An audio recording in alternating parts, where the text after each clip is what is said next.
What's up guys? As always, I hope you're having an amazing day. Today we're talking about my new camera, the Canon R6 Mark II. When this camera came out last November, I made a video about its specifications, and in that video I said that I would probably buy it. 6 months later, I finally got it. If you want to know 5 reasons why I needed to upgrade my Canon EOS R, you can check out last week's video. The link will be in the description. In this video, I'm going to talk about my initial hands-on impressions of the R6 Mark II, as well as explain why I went with this camera instead of the old R6 or the R5, and also about future plans on new gear that I want to get. By the way, I'm currently filming on the Canon R6 Mark II with the RF 16mm f2.8, and that is why the Canon EOS R I have here as a prop. Also, what do you think of this new setup with this lamp, using it for backlighting? Do you like it? Does it look good? Should I keep using it? Let me know in the comments below. Let's start off with the body. This is what it looks like next to my Canon EOS R. They're about the same weight and the same size, only that the R6 Mark II is a bit bulkier and its grip isn't as deep as that of the EOS R. With the Canon EOS R for the past 1 year or so, I haven't used any hand straps or any neck straps, anything like that.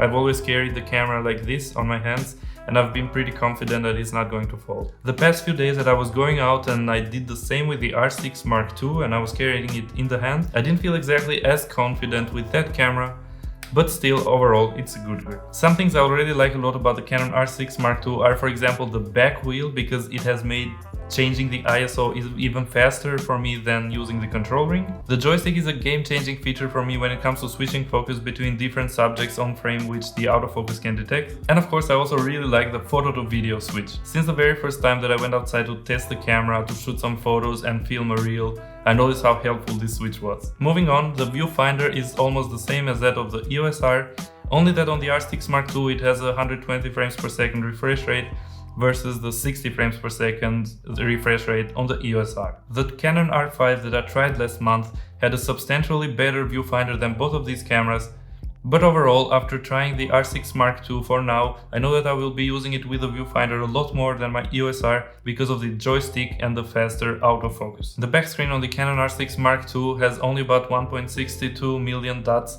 which is a bit lower than my EOS R, but it still looks about the same to me. Some of the highlight features of this camera, which I'm very excited about, include the 12 frames per second mechanical shutter. You can also shoot 40 frames per second electronically, which is double that of the old R6, but I don't think I'll need that feature all that much. Then there is the 6K oversampled 4K footage, which you also saw at the beginning of this video, and I find it absolutely amazing. It also has no crop at all when shooting 4K 60 frames per second, which I absolutely love, but it can also shoot 120 frames per second and also up to 180 frames per second in 1080p. I also tried shooting some clips in 120 frames per second already, but somehow noticed quite a big drop in resolution from 4K 60. But anyways, despite of that, I still think it's very usable. And another thing was that the autofocus was getting slightly slower when shooting these higher frame rates. At least that's what I noticed. It might also be user error, but I don't think I changed something, only the frame rates, and I noticed that it was a bit slower to detect the subject. That brings me to the next feature which I really love about this camera, which is a huge upgrade, especially compared to my Canon EOS R. The autofocus of the R6 Mark II is also a game changer for me because it is super fast, it can detect subjects from much further away, and it's also a lot stickier than the EOS R. Actually, the autofocus on the Canon EOS R is not that good at all, because even when you tell it to stick to a certain object in frame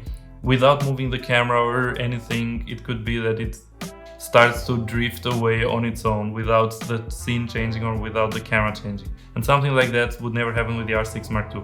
Take a look at this clip, for example, that I shot in the beginning of the video, where I was following this motorcycle and it kept sticking to it, only losing it for a split second there when a lot of subjects were in front of it. But I'm super impressed with that performance. I like it a lot that it has a feature where you can put it in auto mode so that the camera detects the subject for itself, whether you have animals and humans, without you needing to tell it specifically what kind of subject you have in front of you. And probably the biggest feature for me, like head-to-head with the autofocus, is 10-bit 4:2 footage in C-Log 3. In my first experience, it requires a bit more work than C-Log to grade it, but the colors hold a lot better, and overall in the end you get a much better image. The R6 Mark II has a lot more great features, such as focus breathing compensation, and I actually wanted to show it to you right now, but then I realized that this lens, the 16mm f2.8, doesn't have it. Then you have other features like focus breathing compensation, where if I leave the frame, then the camera should stay here and not focus on the background. I hope that worked. It's editor Julian here. I was just editing the video and I noticed that it actually worked, but then afterwards, as I went ahead to sit on my chair, the next section of, I don't know, 3 minutes or something, as I was filming, the autofocus was completely off all the time.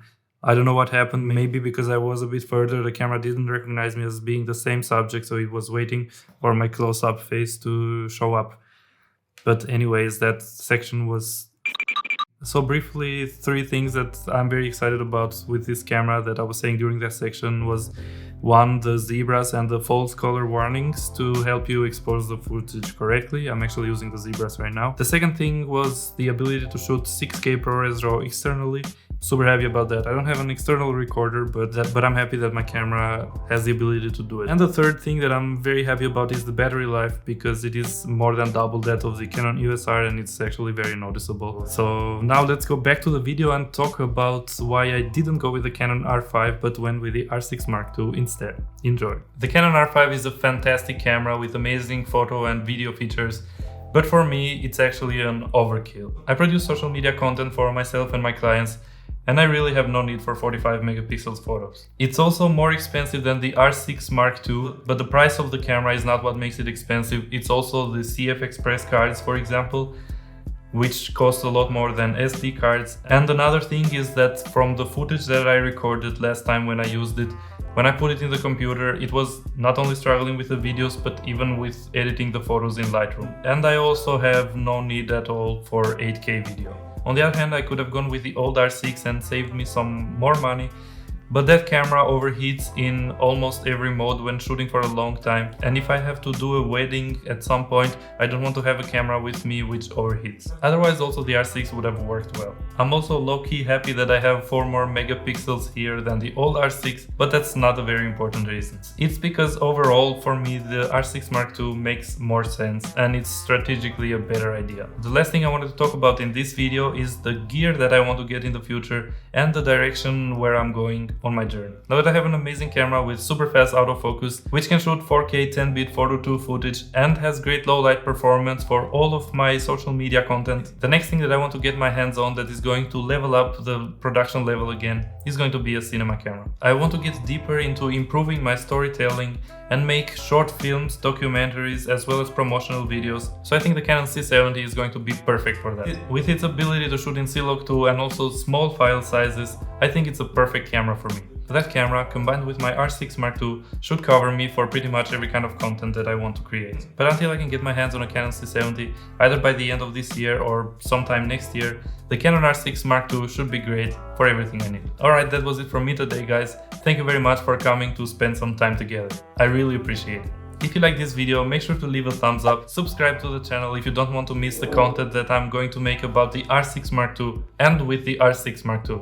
I have some tests with the Canon EOS R in mind and also various other tests and video ideas. So make sure to leave your questions about this camera in the comments down below. Goodbye.